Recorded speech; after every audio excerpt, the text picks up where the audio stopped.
My hood? Where are we going season 3? What's the big bad villain about? What's the journey going to be like?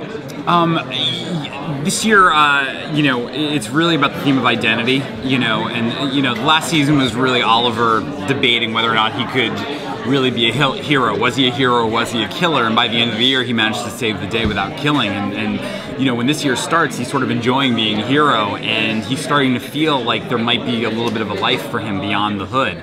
So, you know, I'm sure as most of everyone who cares about this has heard, Oliver and Felicity go on a date in the premiere, and it's really a microcosm of the whole season, which is that, you know, can Oliver be Oliver Queen and the Arrow? And that's a question that he's going to be struggling with this season. We also know that Felicity's going to be doing a crossover. So where in the timeline does that fit into the Arrow series? It comes at a point when Felicity and Oliver have had a discussion, and she finds it's the right time for her to take a trip to Central City. Is that before or after the date? We're wondering how disastrous it might be. No comment. Might be pretty bad. Although as bad as it is, Felicity says I've had worse, which you know we're actually, the way Emily delivers the line, you're almost not sure if she's kidding. So I know you won't talk about the big bad of the season. No, I mean, unless you want to. No. Come on. But is there anybody else that you can tell us about that we might see, say, in the first 4 or 5 episodes? Well, you meet Katana in the premiere episode. I've always been a fan of Katana. I especially love the new costume that she has in the New 52. I just think that's spectacular. This is obviously pre-mask for her. And we also get to meet Ray Palmer, played by Brandon Routh, who people know one day becomes the Atom.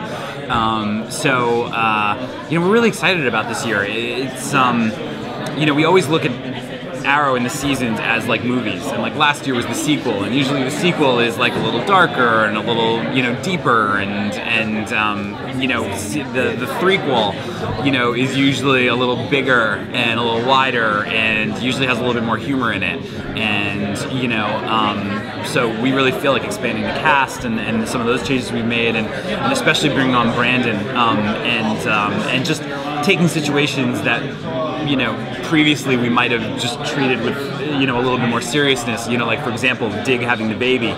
You know, it's you know, as emotional as it's been for Dig, there's also been these opportunities for humor on the show amongst all the characters that we previously haven't explored.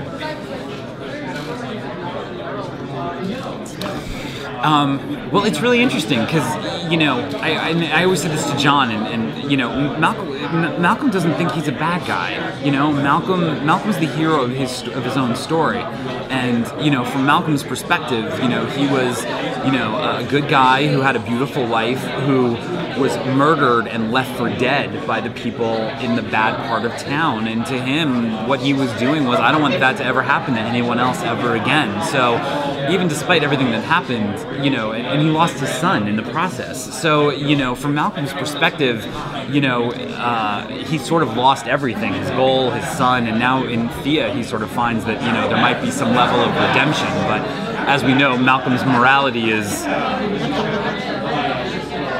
tricky.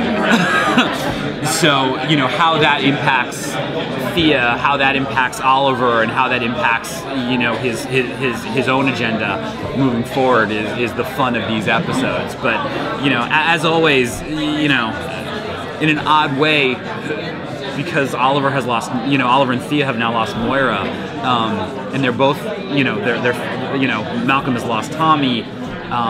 You know, the three of them are sort of the only family they have left in an odd way.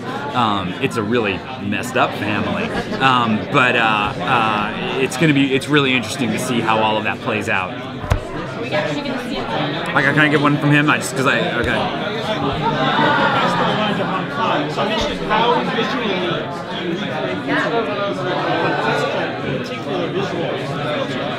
Well, Yeah, I mean, we have, Zoic, which is our visual effects house. They've done such amazing work. They did all the stuff with the island and the freighter last year and the helicopter sequence and stuff that was just, so far beyond anything we thought we would ever pull off.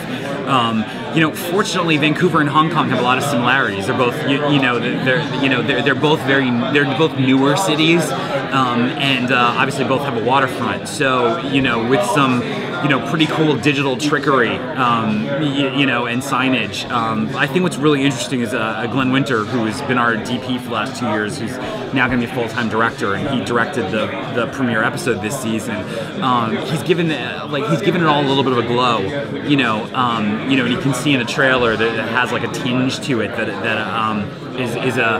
is a new visual look for the series that we haven't had before, it's almost a little bit dreamlike in a way, which we think is really interesting. So, as always, a couple of well-placed signs, and but we made people believe that Oliver was on a deserted, deadly island in the middle of nowhere, where it was mostly shot in the forests of Vancouver.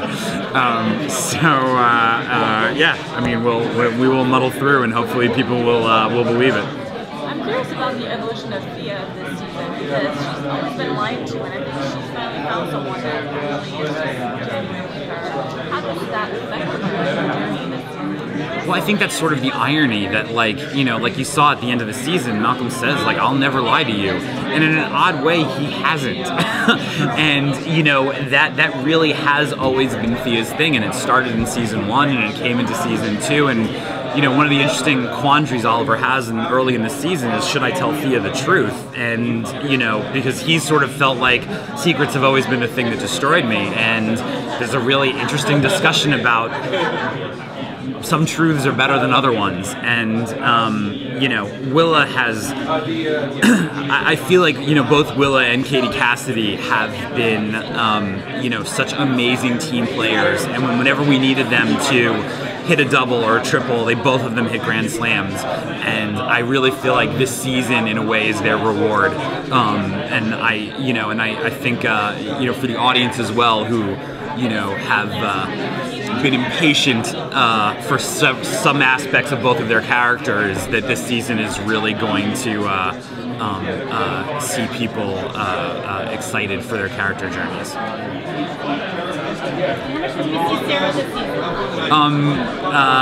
Katie is booked for the three episodes. We just came up with a 4th, and there's always the potential for more. She was such an amazing ad last year, and really brought the Canary to life for us, and had such a great impact on everybody. And then on top of which, Katie Loss is just one of the sweetest, nicest, most hardworking people you'll ever see. I mean, it's whenever you see her, every once in a while it's Atlin Mitchell, her amazing stunt double, but like there's a lot of Katie out there, especially if you slow it down and you watch. She really throws herself into all of that, and she's an amazingly talented gymnast and dancer and martial artist. So it's it's really been fun. She and Steven are probably, she's out there just as much as he is. So. Have you given any thought to what happens should the flashbacks ever kind of catch up to the show? I mean, you got 5 years to work with, and this is year 3. I think